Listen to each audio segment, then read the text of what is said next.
Good afternoon, everybody. Nancy Pelosi here. Long time no see. Okay, today is the anniversary of Christopher Columbus landing in America, and so it's a holiday.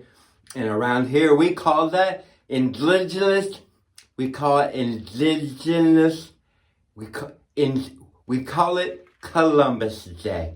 Okay, so I'm not so much celebrating Columbus Day as preparing. This is a little Columbus Day special that is it's orange juice, and it's a little Tito's and a little bit more Tito's and some Don Julio and a little bit of Captain Morgan's spicy rum with a little bit of Adderall, keep me from blinking, and then just a dusting of roofie in case Paul, my guy, in case he wants to play Christopher Columbus later on tonight.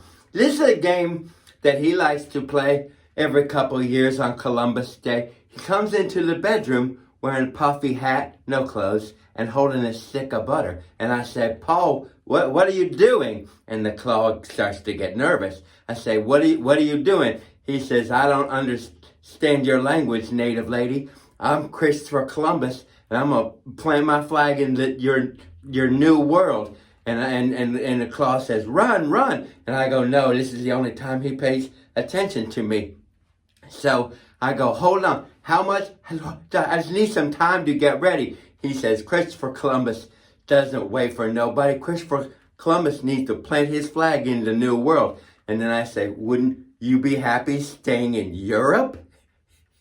He says, no, his heart is set on New World. Whew! Ironically, that's the same face I make when he plants the flag in the New World. He just goes around the equator. It's very similar to a game he'll sometimes play called First Man on the Moon. That's where he comes to bed just wearing an astronaut helmet and says, I gotta land this module on the dark side. And I say, hold on. Let's just make sure you got a place to land first. Give me a second. He says, no, I'm Neil Armstrong, baby. I don't wait for nobody. Let's land the eagle on the dark side. So if you think that you might be playing a game of Christopher Columbus plants his flag in the new world, have a couple of these. Tim Waltz from Minnesota. Happy Tim Waltz. You know, I think he and his wife, they just flip a coin to see who's going to be Christopher Columbus on that day. So, fingers crossed, everybody. We'll see what happens.